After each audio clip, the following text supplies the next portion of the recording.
Assalamualaikum warahmatullahi wabarakatuh. Kami dari kelompok 6 mata kuliah Kinetika Kimia akan membahas mengenai hukum batas bergerak dan Hittorf dalam menentukan bilangan transport ion dan juga teori Debye-Huckel. Sebelumnya perkenalkan anggota kelompok 6. Yang pertama ada Agus Miftahudin dengan NPM 46, ada Prizayanti dengan NPM 64, Mulyawan Saputra dengan NPM 38, Regita Gustiana Cahyani dengan NPM 44, dan yang terakhir ada Nengah Anggi Puspadewi dengan NPM 58. Timeline pada presentasi kali ini yang pertama adalah bilangan transport ion, kemudian metode Hittorf, selanjutnya ada metode batas bergerak, dan yang terakhir adalah hukum pembatas Debye-Huckel. Materi yang pertama adalah bilangan transport. Bilangan transport dari setiap ion ini adalah jumlah arus yang diangkut oleh ion tersebut dari elektroda 1 ke elektroda yang lainnya. Nah, gambar di bawah ini merupakan hubungan antara jumlah listrik yang diangkut oleh kation dan juga anion. Dimisalkan terdapat dua logam dalam suatu wadah yang berisi larutan elektrolit, kemudian dihubungkan dengan jarak 1 cm, dan juga beda potensial keduanya adalah E volt. Maka jumlah arus listrik yang diangkut oleh kation dalam waktu 1 detik akan sama dengan arus listrik yang dimiliki kation dalam volume A dikali B dikali V plus cm kubik. A sendiri ini merupakan tinggi, B merupakan panjang, dan V plus ini merupakan kecepatan kation. Dalam wadah bervolume A dikali B per cm kubik terdapat N positif kation, sehingga dalam volume A dikali B dikali V positif terdapat kation sebanyak A dikali B dikali V positif per A dikali B dikali L dikali dengan N positif sama dengan V positif N dikali N positif per L. Muatan masing-masing ion positif atau Z positif dan jumlah listrik tiap satuan muatan atau E, maka jumlah muatan yang diangkut ion positif adalah V positif lambda positif dikali lambda positif sama dengan V positif dikali N positif dikali Z positif dikali dengan E dibagi dengan L, dinyatakan sebagai persamaan 12. Untuk selanjutnya V negatif dikali dengan lambda negatif sama dengan V negatif dikali N negatif dikali Z negatif dikali E per L, dinyatakan sebagai persamaan 12C. Nah, dalam hal ini N sama dengan V, maka jumlah arus listrik seluruhannya dapat ditentukan dengan persamaan V positif dikali lambda positif ditambah dengan V negatif dikali lambda negatif. Nah, persamaan ini kita masukkan pada persamaan 12B dan 12C.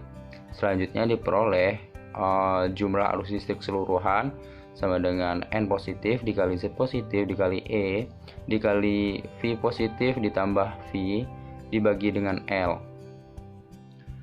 Bagian muatan yang diangkut kation atau bilangan transport kation atau T positif itu dapat ditentukan dengan T positif sama dengan V positif dikali lambda positif dibagi dengan jumlah arus listrik keseluruhan sama dengan V positif dibagi dengan V positif ditambah V negatif. Nah, bilangan transport anion itu dapat ditentukan dengan T negatif sama dengan V negatif dikali dengan lambda negatif dikali dengan jumlah arus listrik keseluruhan sama dengan V negatif per V positif ditambah V negatif, dan T positif sama ditambah T negatif sama dengan 1. Untuk bilangan transport sendiri itu dapat ditentukan dengan metode Hittorf dan metode pembatas gerak. 2. Metode Hittorf. Prinsip dasar metode Hittorf adalah perubahan jumlah elektrolit di dalam kedua ujung ruangan atau kompartemen dengan ketergantungan pada reaksi elektrolisis dan jumlah ion yang bermigrasi ke dalam atau keluar kompartemen dengan membawa arus listrik atau kecepatan ion. Oleh sebab itu, diukur konsentrasi larutan dalam tiap tabung atau kompartemen serta jumlah produk yang diendapkan pada katoda dari kolumeter atau digunakan untuk mengukur arus yang mengalir, dan T dapat dihitung dengan persamaan T positif sama dengan jumlah gram ekuivalen elektrolit yang hilang dari anoda per jumlah gram ekuivalen logam yang diendapkan dalam kolometer. T negatif sama dengan jumlah gram ekuivalen elektrolit yang hilang dari katoda dibagi dengan jumlah gram ekuivalen logam yang diendapkan dalam kolometer. Misal, suatu elektrolit Ab dengan berat ekuivalen Me dimasukkan ke dalam sel Hitov seperti pada percobaan dengan metode sel Hitov di samping. Jika digunakan kolometer perak untuk mengukur arus listrik yang mengalir, maka ekuivalen perak yang mengendap dalam kolometer sama dengan W per 108 sama dengan Z, atau jika kolometernya tembaga, maka ekuivalen perak yang mengendap dalam kolometer sama dengan W per 31,8 sama dengan Z. Misalnya A gram larutan di anoda mengandung B gram Ab atau sesudah elektrolisis, berat air sama dengan A dikurang B gram, maka ekuivalen sebelum elektrolisis sama dengan B per Me sama dengan Y. Nah, C itu misalnya ada C gram larutan di anoda mengandung D gram Ab sesudah elektrolisis, dan berat air sama dengan C min D gram, maka ekuivalen Ab setelah elektrolisis sama dengan D dikali A min B per C min D dikali Me sama dengan X.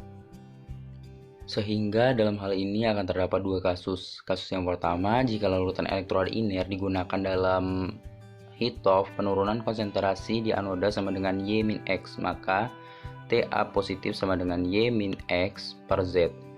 Untuk kasus kedua, jika digunakan elektroda yang dapat bereaksi, konsentrasi ion A positif akan naik sebelum ion B negatif menyerang elektroda, sehingga X akan lebih besar dari Y. Kenaikan konsentrasi di anoda sama dengan X min Y atau X min Y ekuivalen, namun kenaikan konsentrasi tersebut seharusnya ekuivalen dengan Z jika tidak ada ion A positif yang bergerak keluar. Dengan demikian, jumlah ion positif yang bergerak keluar sama dengan Z min X min Y ekuivalen, sehingga Ta positif sama dengan Z dikali dengan Y min X dibagi dengan Z. Contoh soal, sebanyak 0,2% larutan NaOH dielektrolisis dengan menggunakan elektroda PT dalam sel Hitov. Arus listrik sebesar 120 mA dilewatkan selama 30 menit. Setelah elektrolisis, larutan katoda 25,64 gram mengandung 0,056 gram NaOH. Hitung TNA positif dan TOH negatif. Jawaban, karena elektroda iner maka digunakan kasus 1. Jumlah arus yang lewat sama dengan I dikali T dikali dengan A dibagi dengan 96.500 sama dengan 120 kali 10 pangkat min 3 dikali 30 dikali 60 S sama dibagi dengan 96.500 sama dengan 2,238 dikali 10 pangkat min 3 ekif. Yang selanjutnya, sebelum elektrolisis, 100 gram larutan katoda mengandung 0,2 gram NaOH, dan setelah dielektrolisis, larutan katoda sebanyak 25,64 gram dan mengandung 0,05 gram larutan NaOH. Nah, berarti 100 gram larutan katoda sama dengan 0,056 dibagi 25,64 dikali 100 gram, yang hasilnya yaitu 0,219 gram. Untuk kenaikan konsentrasi pada katoda yaitu 0,219 gram dikurangi dengan 0,2 gram, yang hasilnya yaitu 0,019 gram. Sehingga ekivalen NaOH adalah 0,019 gram dibagi dengan 40 gram ekivalen, yang hasilnya yaitu 4,7 kali 10 pangkat min 4 ekivalen. Jadi TNA plus sama dengan 4,7 dikali 10 pangkat min 4 dibagi dengan 2,238 dikali 10 pangkat min 3, yang hasilnya yaitu 0,21. Sedangkan untuk TOH minnya adalah 1 dikurangi dengan 0,21 yang menghasilkan 0,79. Yang selanjutnya yaitu ketiga, metode angkut batas gerak. Metode angkut batas gerak untuk menentukan bilangan transport. Penentuan bilangan angkut dengan cara batas gerak didasarkan atas pengukuran kecepatan gerak ion. Pada metode ini, bilangan transport dihitung melalui persamaan T plus atau min sama dengan F dikali C plus atau min dibagi dengan 1000 dikali I dikali dengan dV per dt, dengan F sama dengan mol elektron dengan ketetapan Faraday, V sama dengan volume pembatas yang bergerak, T sama dengan waktu, I sama dengan arus listrik dengan ketetapan ampere, C sama dengan jarak pembatas. Misalnya akan ditentukan bilangan angkutan H+ dan Cl- untuk alatnya seperti pada tampilan berikut ini. Pada bagian bawah terdapat CdCl2 dan di atasnya diberikan HCl yang akan diselidiki. Katode PT diletakkan di bagian atas tabung, sedangkan anodenya berupa logam Cd di bagian bawah. Bila arus berjalan, ion H+ diubah menjadi H2 di katode, Cd larut sebagai Cd++ dan ion H+ bergerak ke atas. Demikian pula untuk pelarutnya. Untuk contoh soalnya, dalam percobaan pembatas yang bergerak, pembatas hanya bergerak 38,7 mm dalam waktu 20 menit ketika suatu arus tetap sebesar 1,8 kali 10⁻³ ampere dilewatkan. Konsentrasi larutan HCl sama dengan 0,02 mol dm⁻⁻³ dan tabung mempunyai lubang 4,146 mm. Hitung bilangan penghantar ion K+ dan ion Cl- dari data latihan. Jawabannya yaitu kita bisa menggunakan rumus V sama dengan A dikali I, dengan V sama dengan Pi R kuadrat, untuk R-nya yaitu 1/2D, 1/2 diameter, yaitu 1/2 dikali 4,146 mm sama dengan 2,073 mm. Kita cari T K+-nya sama dengan menggunakan rumus Pi R kuadrat dibagi 1000 dikali L dikali T, yaitu 3,14 dikali 2,073 dikali 10⁻⁻³ M kuadrat dikali dengan 0,02 mol di Cm⁻⁻³ dikali 38,7 kali 10⁻⁻³ dibagi dengan 1000 dikali 1,82 dikali 10⁻⁻³ dikali dengan 1200 kon. Yang dihasilkan yaitu 0,462. Sedangkan untuk T Cl-nya yaitu didapatkan dari 1 dikurangi dengan Tk+ yaitu 0,462 yang menghasilkan 0,538. Yang selanjutnya 4. Hukum pembatas Debye-Hückel. Hukum pembatas Debye-Hückel yaitu jauhnya jarak dan kekuatan interaksi Coulomb antar ion-ion. Berarti interaksi ini merupakan penanggung jawab utama atas penyimpangan dari keidealan di dalam larutan ion. Dan hal ini mendominasi penyebab-penyebab ketidakidealan.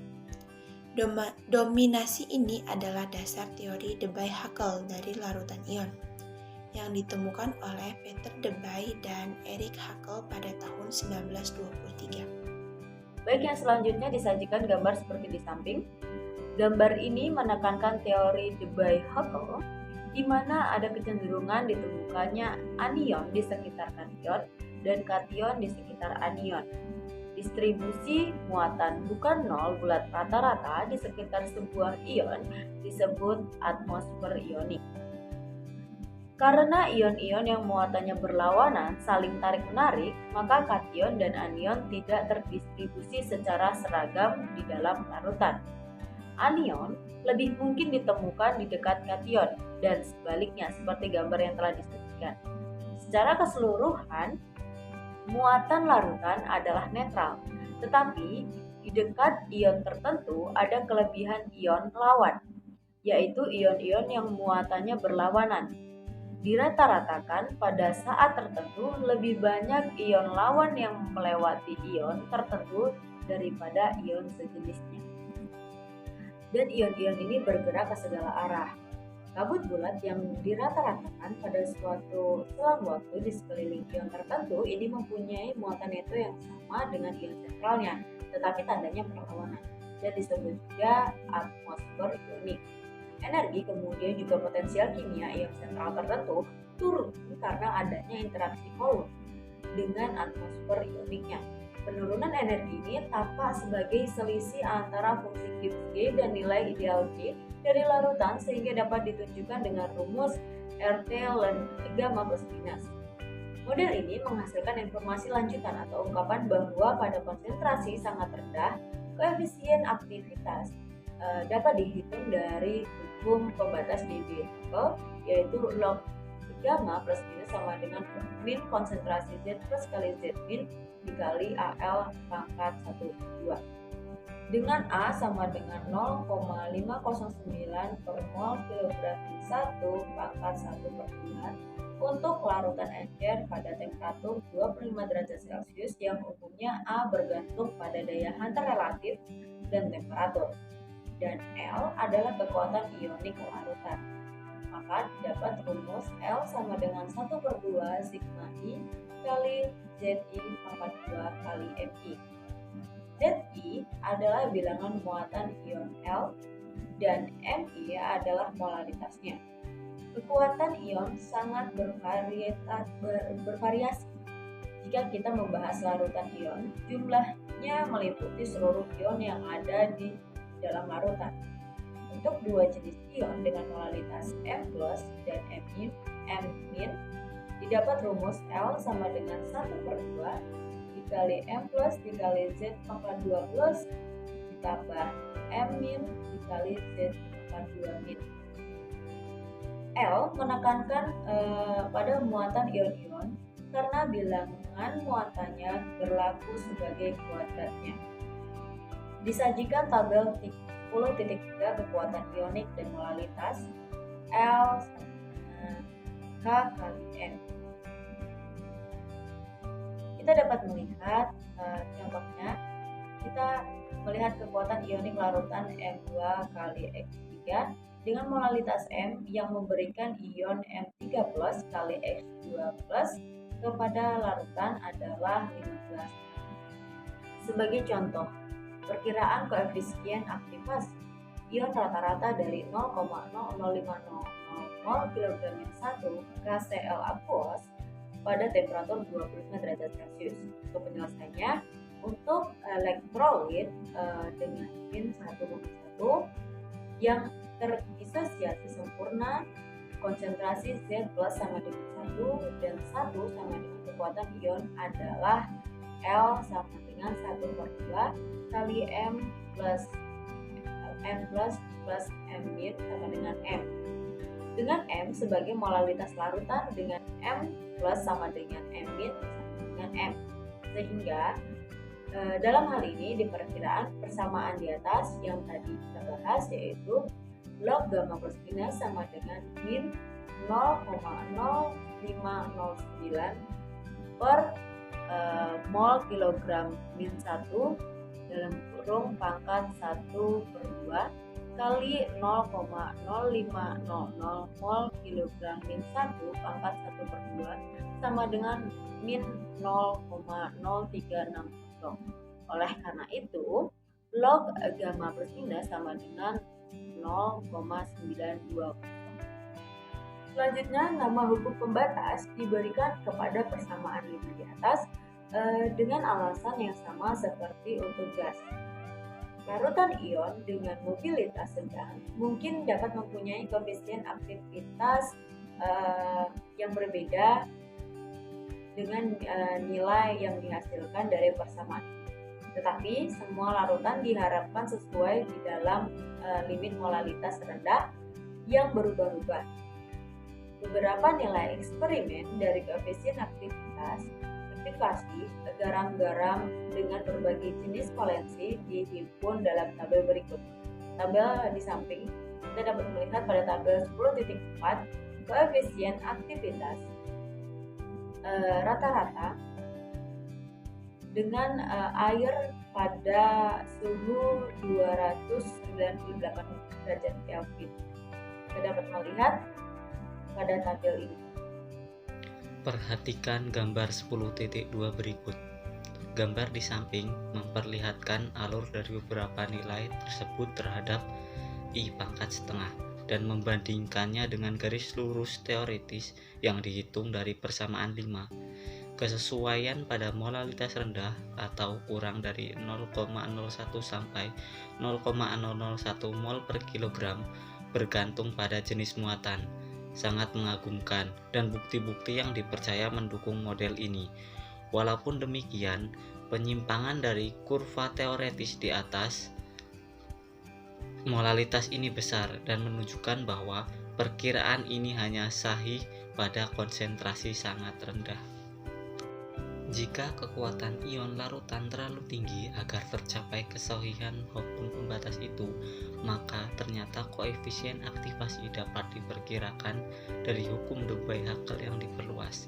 Log gamma plus minus sama dengan A nilai mutak Z plus Z min dikali 1 I pangkat setengah dibagi 1 plus BI pangkat setengah dengan B sebagai konstanta lain, walaupun B dapat ditafsirkan sebagai ukuran pendekatan ion-ion yang paling rapat, lebih baik memandangnya sebagai parameter yang dapat berubah-ubah. Kurva yang digambarkan dengan cara ini ditunjukkan pada gambar tabel 10.3.